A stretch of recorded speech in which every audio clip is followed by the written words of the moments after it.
बात चल रही थी आर्य और अनार्य की।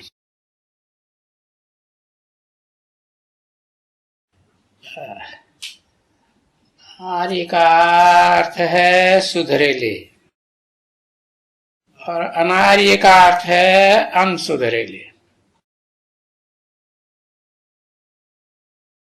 बाकी आर्य कोई धर्म नहीं है।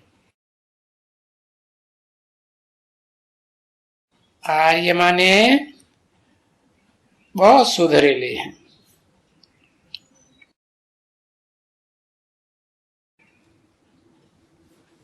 तो 84 जन्म के बाद अनसुधरेले बनते हैं।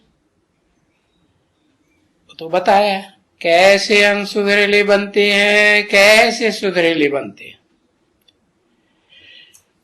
एक को पहचान करके एक के संग के रंग से सुधरेले बनते हैं। और द्वैतवादी अनेक धर्म पिताओं और उनके फॉलोअर्स के संग के रंग से अनसुधरेले बनते हैं।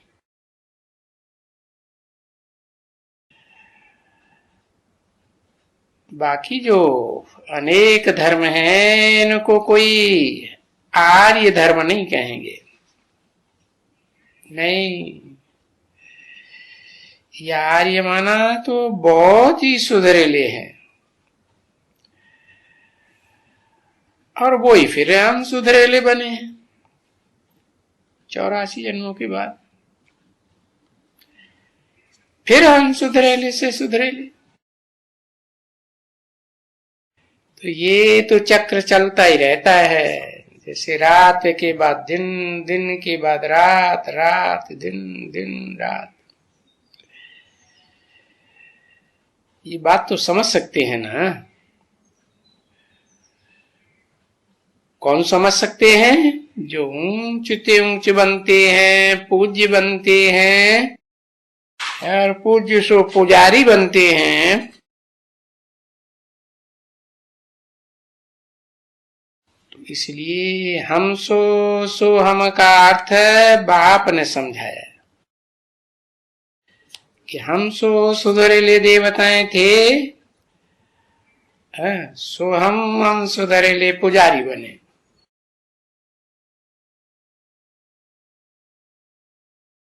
तो सीढ़ी के ऊपर ऐसे ही समझाना चाहिए। सीढ़ी के ऊपर क्यों और चित्रों पर क्यों नहीं? क्योंकि सीढ़ी का एक चित्र है जिसमें भारतवासी, खास भारतवासियों की कहानी, इतिहास दिखाया है। कैसे चढ़ते हैं, कैसे नीचे उतरते हैं। देखो ये जो हम सो का अर्थ है कि हम सो आत्मा। कौन सी आत्मा? जिसको कहते हैं न समझने के कारण हर आत्मा सो परमात्मा, परंतु नहीं।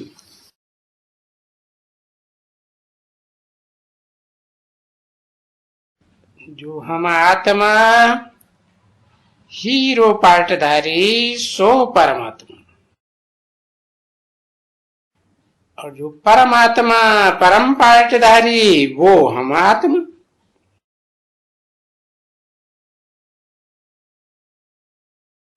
तो ये हम सो का एक ही के ऊपर अर्थ नहीं है। मना नंबरवार देवताएं बनते हैं, नंबरवार राक्षस बनते हैं। यानी हम ये विराट नाटक है। अच्छे से अच्छे और बुरे से बुरे पार्टधारी। इसमें हम ही सो पूज्य, हम ही सो पुजारी। और कैसे बनते हैं सो तो बता दिया। फिर हम सो पूज्य। तो फिर वो पूज्य कौन? कहेंगे हम सो देवी देवता। फिर हम सो सुख भोगते भोगते नीचे गिरना शुरू करते। देवता से क्षत्रिय, क्षत्रिय से वैश्य, वैश्य से शूद्र बन जाते। तो देखो, ये सब कुछ सीढ़ी में बड़ा एक्यूरेट लिखा हुआ होना चाहिए। तुम किसको समझा सको।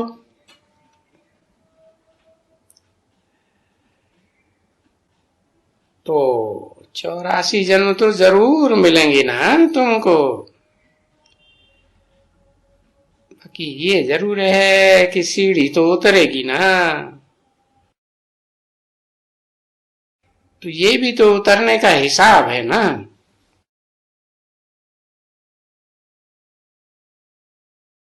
तभी कहेंगे 84 जन्म पूरा कौन लेते हैं? है? पूरा मना वर्ष भी कम नहीं, महीना भी कम नहीं, दिन भी कम नहीं, घंटा भी कम नहीं, मिनट और सेकंड भी। एक सेकंड के लिए तो बाप बैठ समझाते।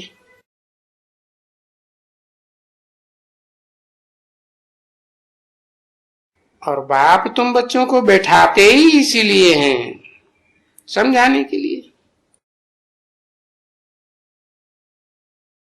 क्यों समझाने के लिए? क्योंकि तुम अपने जन्म को नहीं जानते हो। गीता में भी तो कहा, हे अर्जुन, तू अपने जन्मों को नहीं जानता है, मैं बताता हूं। बाकी उन्होंने तो आत्मा के 84 लाख जन्म लिख दिए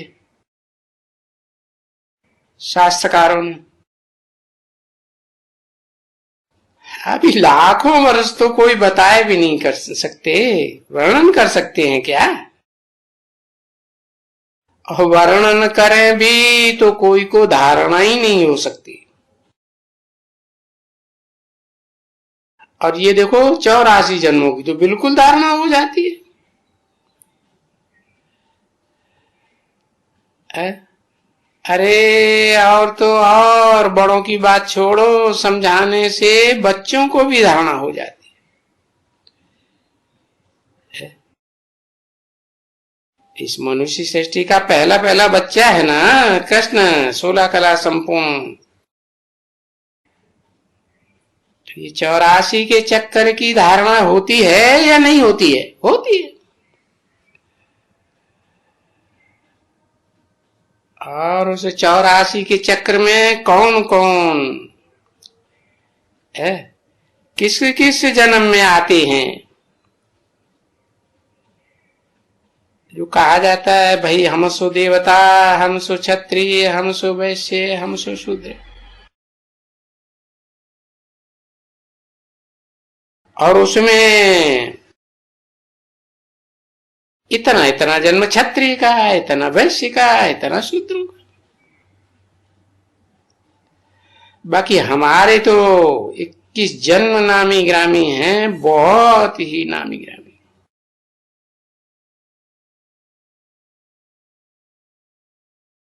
तो प्राय 21 जन्म की तो है ना। गायन भी है, शास्त्रों में लिखा है। द्रौपदी का चीर हरण किया तो भगवान ने 21 बार चीर बढ़ाया और पूरा बढ़ाया। तो ये द्रौपदी का चीर भाई 21 जन्म के लिए देता गया, देता गया, देता गया। अब वो तो शास्त्रों में ऐसे ही लिख देते हैं, कोई अर्थ थोड़े ही है कि किसी क्यों है कि उनके पास कोई साड़ियों की दरकार थी, तो मनुष्य तो कोई इतना नहीं समझाते, क्योंकि बंदर बुद्धि हो गई है। और सबकी फिर ऐसी बंदर बुद्धि तमो प्रधान हो गई है। बाकी ऐसे नहीं है कि सिर्फ तुम्हारी हो गई थी। हाँ, कहेंगे प्रधानता में तुम्हारी बुद्धि तमो प्रधान बनी, ऐसे। हाँ, कहेंगे तुम्हारी तो सबसे जास्ती तमो प्रधान बुद्धि बनी, क्योंकि सतो प्रधान बुद्धि भी तो तुम ही बनते हो ना, सबसे जास्ती। तो ये नाली से तो तुमको है अच्छी तरह से, और ये तो जरूर